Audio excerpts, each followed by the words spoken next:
Dad missed my wedding for his stepson's game, then asked me to pay for his cancer treatment when he ghosted him. I'm 32, female, and I honestly never thought I'd be writing something like this on Reddit. But after everything that's happened in the past few months, I need to get this off my chest and get some perspective from people who don't know my family dynamics. My parents divorced when I was 12. It was messy, like most divorces involving kids, but what made it worse was how quickly my dad moved on. Within 6 months, he was dating Sandra, a woman with a 10-year-old son named Kyle. They got married when I was 14, and from that moment on, my life changed completely. Let me paint you a picture of what my childhood became. Kyle was everything to my dad. This kid could do no wrong. He was athletic, played multiple sports, and my dad threw himself into being the supportive stepdad with an intensity that honestly made me uncomfortable, even as a teenager. Every weekend was consumed by Kyle's games, practices, tournaments. Every dinner conversation revolved around Kyle's achievements, Kyle's potential, Kyle's future. Meanwhile, I was the honor roll student who played violin, participated in debate team, and volunteered at the local animal shelter. But none of that seemed to matter, because it wasn't sports related. When I made first chair in the school orchestra, my dad said, "That's nice, honey," and immediately pivoted to asking Kyle about his upcoming baseball tryouts. When I won the state debate championship, he missed the ceremony because Kyle had a scrimmage. Don't get me wrong, Kyle wasn't a bad kid. He was actually pretty decent to me, and I don't blame him for any of this. This was entirely about my dad's choices and priorities. Kyle didn't ask to be put on a pedestal, but my dad sure as hell put him there and worshipped at it every single day. Sandra, to her credit, would sometimes try to include me or suggest my dad pay attention to my achievements. But she was also a mom protecting her son's interests, so she wasn't exactly pushing hard when my dad's favoritism benefited Kyle. The pattern continued through high school. I graduated salutatorian, got into my dream college with partial academic scholarships, but the celebration dinner was cut short because Kyle had a playoff game. I played violin at graduation, but my dad spent most of the ceremony on his phone checking Kyle's tournament scores. College was a relief. I could finally breathe without constantly being compared to or overlooked in favor of the golden stepson. I majored in engineering, landed internships at great companies, and built a life that I was proud of. My dad would call occasionally, but most of our conversations were updates about Kyle's football career, Kyle's college recruitment, Kyle's full-ride scholarship to state. I met my now husband James during my senior year of college. He's a doctor, kind, funny, and came from a family that actually valued all their children equally. When I brought him home to meet my dad and Sandra, the entire visit was dominated by Kyle's highlight reels and recruitment videos. James later told me he couldn't believe how little my dad seemed to know about my life and accomplishments. But I was used to it. I'd learned to manage my expectations and find validation elsewhere. I had a successful career, a man who loved me, and I was planning a beautiful future. When James proposed, I was over the moon. We started planning our wedding, and despite everything, I wanted my dad to walk me down the aisle. He's still my father, you know? All those years of feeling second best, and I still had this hope that maybe, just maybe, my wedding day would be different. We set the date for October 15th, sent save the dates 6 months in advance, and followed up with official invitations 2 months later. My dad RSVP'd yes. He said he was excited and honored to walk me down the aisle. Sandra seemed genuinely happy for me too. But here's where it gets complicated. Kyle was playing college football, and apparently their homecoming game was scheduled for October 14th. When my dad found out, he mentioned it, but assured me it wouldn't be a problem. The game was Saturday afternoon. My wedding was Saturday evening. He could make it to both, except Kyle's team made it to the conference championship, and the game got moved to October 15th, my wedding day. 3 p.m. kickoff, 6 p.m. wedding ceremony. My dad called me 3 weeks before the wedding. I still remember exactly where I was standing in my apartment kitchen when he told me he had a situation. He explained about the championship game, how it was Kyle's senior year, how this was Kyle's one shot at playing in a championship. He said he was torn and didn't know what to do. I told him there was nothing to be torn about. It was my wedding day. I was his daughter. Kyle would have other games, other opportunities, but I was only getting married once. Surely Kyle would understand if his stepdad missed one game for his stepsister's wedding. My dad got quiet. Then he said, "Well, the thing is, Kyle's been counting on me being there. I've never missed one of his important games. And Sandra thinks it would be really harmful to his confidence if I wasn't there for the championship." I felt like I'd been punched in the gut. "Dad, it's my wedding." "I know, sweetheart, and I wish there was a way to do both, but the timing just doesn't work." The game is 3 hours away, and with traffic after the game, there's no way I could make it to the ceremony on time. So choose me, I said. For once in my life, choose me. The silence stretched on forever. Finally, he said, Kyle needs me there. This is his moment. You'll have James's dad walk you down the aisle. He loves you like his own daughter anyway. I hung up on him. I actually hung up on my father 3 weeks before my wedding. James found me crying in the kitchen an hour later. When I told him what happened, he was furious. He wanted to call my dad himself, but I stopped him. I knew it wouldn't change anything. My dad had made his choice, just like he'd been making the same choice my entire life. Sandra called me the next day. She was crying, saying she felt terrible, that she'd told my dad he should come to my wedding, but that Kyle was just devastated at the thought of his stepdad missing his championship game. She said Kyle had even offered to help pay for a private plane so my dad could make it to both, but the timing still wouldn't work. I told Sandra I understood her position, but I was done. I was tired of coming second to Kyle, tired of being the afterthought, tired of my own father treating me like an obligation instead of a priority. The wedding was beautiful. James's dad walked me down the aisle, and honestly, he was probably more emotional about it than my own father would have been. James's parents had taken me in as their own, and their love and support got me through what should have been the happiest day of my life. My dad texted me that night, "Congratulations, sweetie. Kyle won the championship. Wish I could have been there with you too. Love you." I didn't respond. After that, I went pretty much no contact with my dad. He'd call occasionally, leave voicemails about wanting to work things out, but I wasn't ready. I was tired of being hurt by someone who was supposed to love me unconditionally. Meanwhile, Kyle graduated college and got drafted by an NFL team. Not a starter position, but he made the practice squad. My dad was over the moon, posting about it constantly on Facebook, talking about my son, the professional athlete. It stung, but I tried to focus on my own life. James and I settled into married life. I got promoted to senior engineer at my company. We bought a house, got a dog, traveled. Life was good when I wasn't thinking about family dynamics. But my dad kept trying. He'd send cards on my birthday, Christmas gifts, photos from Kyle's games. I'd open them, feel that familiar mixture of hurt and anger, and usually end up throwing them away. James kept encouraging me to at least have a conversation, to try to repair the relationship, but I wasn't ready. Kyle got married 2 years after I did.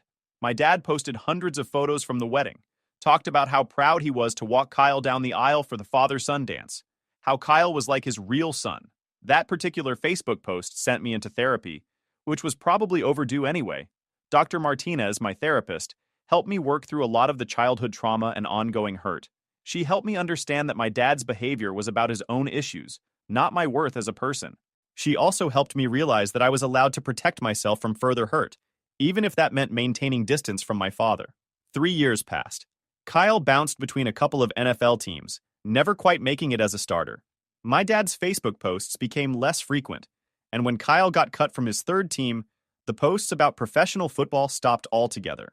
Then Kyle moved to California, got a job in sports marketing, and started building a life on the other coast.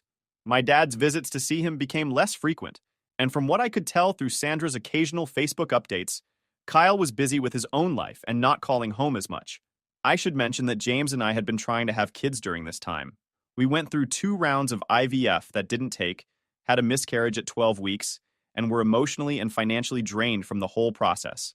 We decided to take a break from trying and focus on each other for a while. My dad had no idea about any of this, of course, because we weren't in contact. But Sandra had seen some of my posts and apparently figured it out because she sent me a card expressing sympathy. It was actually really sweet, and for a moment I considered reaching out to my dad. But then I remembered my wedding day, and I put the card in a drawer. Last September, Sandra called me. I almost didn't answer because I didn't recognize the number, but something made me pick up. "Hi, sweetie, it's Sandra. I know you and your dad haven't been talking, but I needed to tell you something." My blood went cold. "Is he okay?" "He's been diagnosed with pancreatic cancer.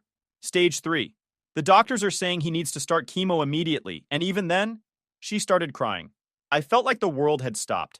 My dad was only 58. Kyle was like a son to him, but I was still his actual daughter. Despite everything, I loved him. "When did you find out?" I asked. 2 weeks ago. We wanted to wait until we had more information before telling anyone.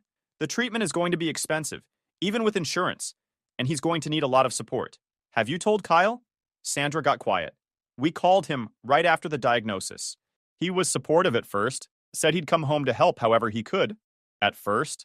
Well, when we told him about the treatment costs and asked if he could help financially, he kind of backed off. He said he's got his own expenses. His new job doesn't pay as much as football would have, and he suggested we look into financial aid programs. My heart sank. Not because Kyle couldn't or wouldn't help, but because I could predict exactly what was coming next. Sandra, why are you really calling me? Your dad wants to talk to you. He knows he messed up, and he wants to make things right. But also, we're scared about the money situation. Your dad's going to have to take time off work for treatment, and our savings aren't going to cover everything. There it was. My father, who had chosen his stepson over me for my entire adult life, was now in a position where his golden child couldn't help him, so he was turning to the daughter he'd neglected. Sandra, I need to think about this. Can you give me a few days? Of course, but honey, please don't wait too long.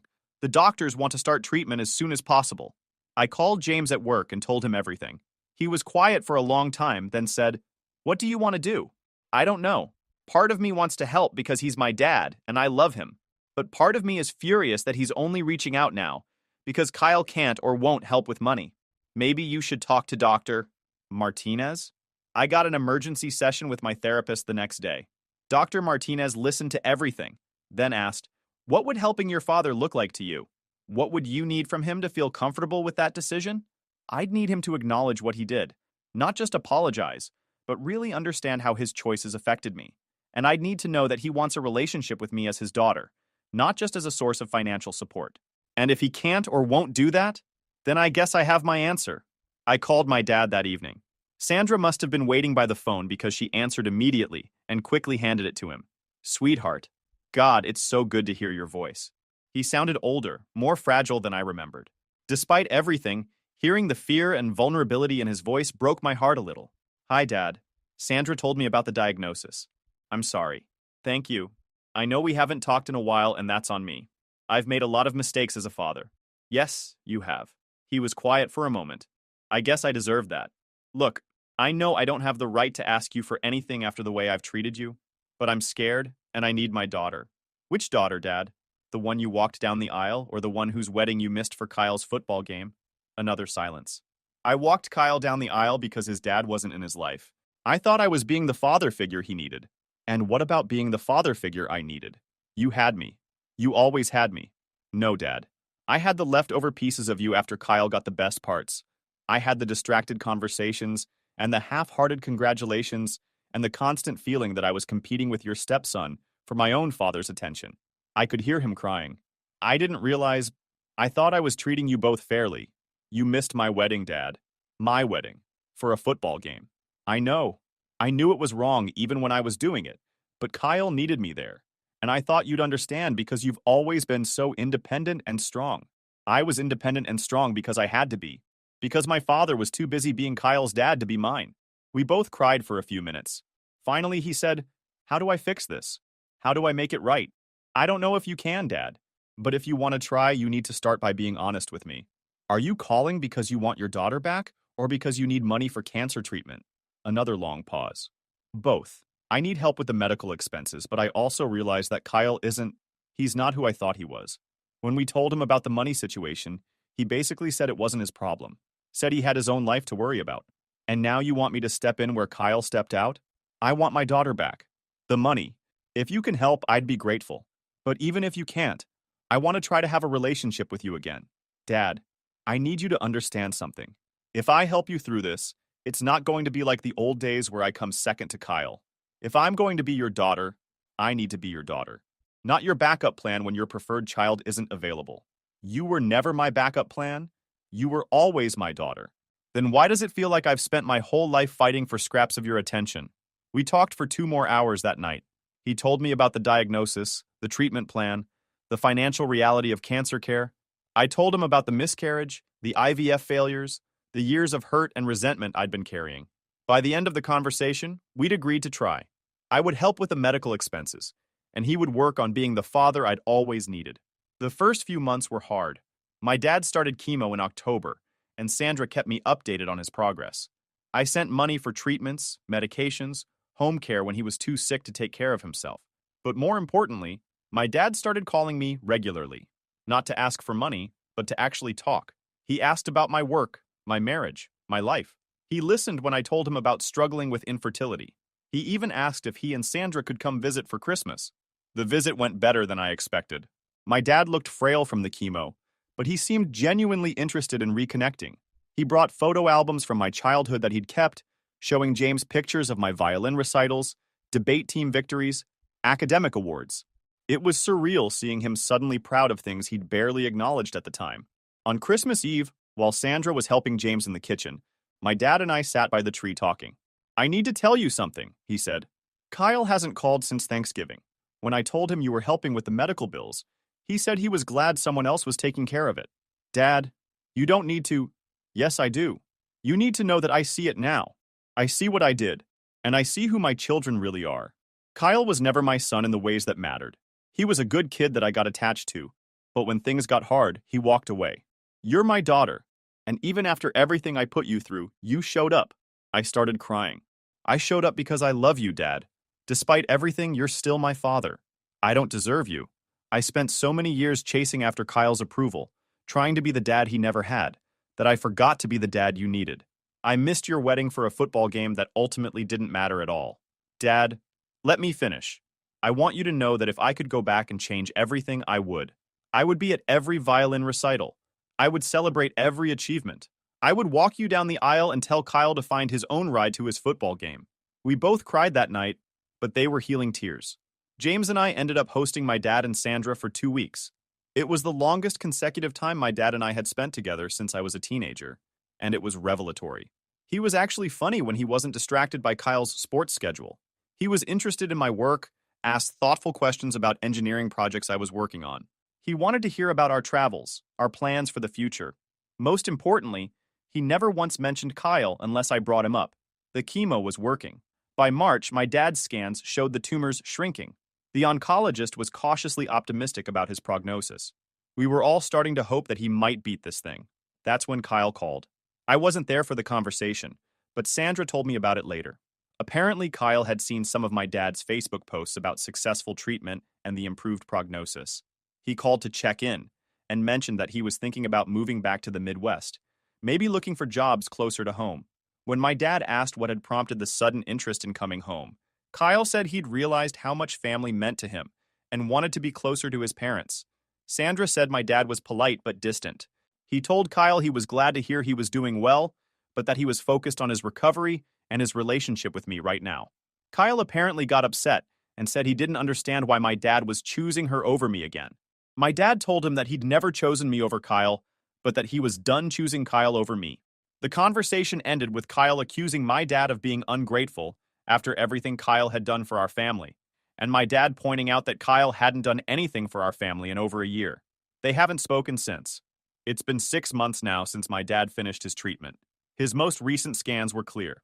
The doctors are optimistic that he'll make a full recovery. My dad and I talk at least twice a week. He and Sandra came to visit again for Easter, and we're planning a vacation together this summer. It feels strange to have a real relationship with my father at age 32, but I'm grateful for it. James keeps joking that it only took a cancer diagnosis to turn my dad into an actual parent. But honestly, I think the cancer just forced him to reevaluate his priorities. Facing mortality has a way of clarifying what really matters. Kyle sent me a Facebook message a few weeks ago asking if I could talk some sense into Dad, because they used to be so close, and he didn't understand what had changed. I didn't respond. I've learned that some relationships are worth fighting for, and others are just comfortable patterns that fall apart when tested. My dad chose Kyle over me for most of my life, right up until Kyle had the opportunity to choose my dad back and didn't. I'm not proud of the fact that it took my dad's golden child abandoning him for him to see my worth, but I'm grateful for the relationship we have now.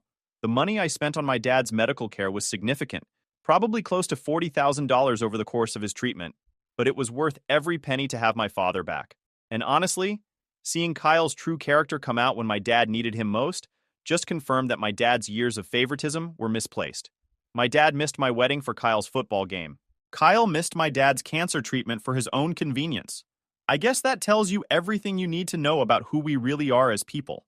I'm not saying my dad is perfect now, or that our relationship doesn't still have work to do, but for the first time in my adult life, I feel like I have a father who sees me, values me, and chooses me. That's worth more than any amount of money. Update 1. Posted 2 months later. A few people have been asking for updates, and honestly, a lot has happened since my original post. First, the good news. My dad's 6-month scans came back completely clear. His oncologist is cautiously optimistic that he's beaten this thing. He's back to work part-time and feeling stronger every day, but the family drama has escalated in ways I didn't expect. Last month, Kyle showed up at my dad's house unannounced. Apparently, he'd driven across the country to surprise my dad and try to reconcile. Sandra called me while it was happening because she didn't know what to do. According to Sandra, Kyle showed up with a sob story about how his job in California wasn't working out, how he was struggling financially, and how he'd realized that family was the most important thing. He wanted to move back home and help take care of my dad during his recovery. My dad, to his credit, didn't fall for it. He told Kyle that he appreciated him coming, but that Kyle had had his chance to be supportive during the actual cancer treatment and had chosen not to be. He said Kyle was welcome to visit, but that moving back home wasn't going to happen. Kyle apparently lost it, started yelling about how ungrateful my dad was, how Kyle had sacrificed his relationship with his biological father to have a relationship with my dad. The dad owed him for all the years Kyle had been the perfect son. Then Kyle said something that I think really showed his true colors. "You're choosing that bitch over me because she has money. You don't actually care about her. You just want her to pay your bills." My dad kicked him out, just straight up told him to leave and not come back. Kyle called me that night, screaming and crying, asking me to convince my dad to forgive him. He said I'd poisoned my dad against him and that I'd ruined their relationship out of jealousy. I told Kyle that I hadn't said a single negative word about him to my dad, and that maybe my dad's opinion of him had changed because of Kyle's own actions, not because of anything I'd done. Kyle then offered to split my dad with me. He said we could both help with expenses and both have relationships with him. When I pointed out that I'd been the only one helping with expenses for almost a year, Kyle said he'd pay me back when he got back on his feet.